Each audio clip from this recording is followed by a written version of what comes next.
What's going on, dudes and dudettes? So I was finally able to watch a movie that came out late in 2023 called Killers of the Flower Moon, obviously starring the likes of Leonardo DiCaprio, Robert De Niro, and I believe first-time actress Lily Gladstone. At the time, I could be wrong, but this was definitely one of the more high-profile things I had ever seen her in at that time, at least in the trailer, so I just barely got to watching the movie a couple years later. But yeah, it's definitely worth it. Directed by Martin Scorsese, so you know it's obviously going to be a really thrilling and crazy movie. But yeah, even at 3.5 hours, I still thought this was a very good movie. You might take out 5-10 minutes and it's still going to be an over 3-hour movie, but I would still think it's better than a lot of the competition that came out, especially when it comes to the Oscars around that year. But when it comes to the synopsis of this one, basically, Killers of the Flower Moon chronicles the 1920s reign of terror in Oklahoma, where members of the oil-rich Osage Nation were systematically murdered by powerful white figures seeking to steal their oil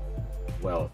And yeah, that's basically what ended up happening. Pretty much all I could say is that Leo and De Niro are kind of playing the villains of this story, where they kind of have infiltrated this Osage Nation, and at least De Niro has been there for quite a bit.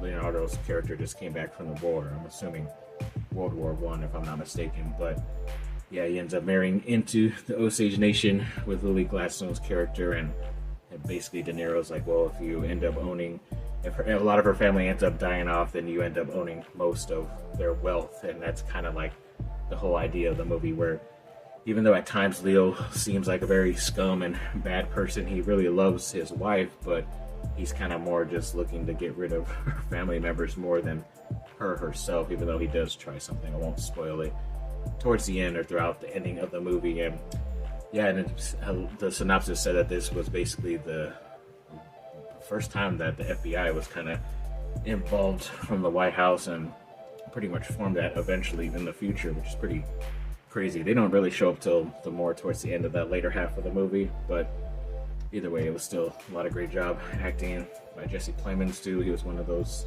FBI directors. Even Brendan Fraser's in there. I thought he was actually going to be in there quite a bit more. Don't expect him to be in there. I don't think he shows up until it's like the 3-hour mark. But yeah, either way, they definitely went through and did some brutal stuff to a lot of that one family, especially those women. And yeah, it's just a crazy story. Obviously done very well by Martin Scorsese and Leo and Lily Gladstone. I thought her performance was great, even a little bit better, and I think, than Emma Stone.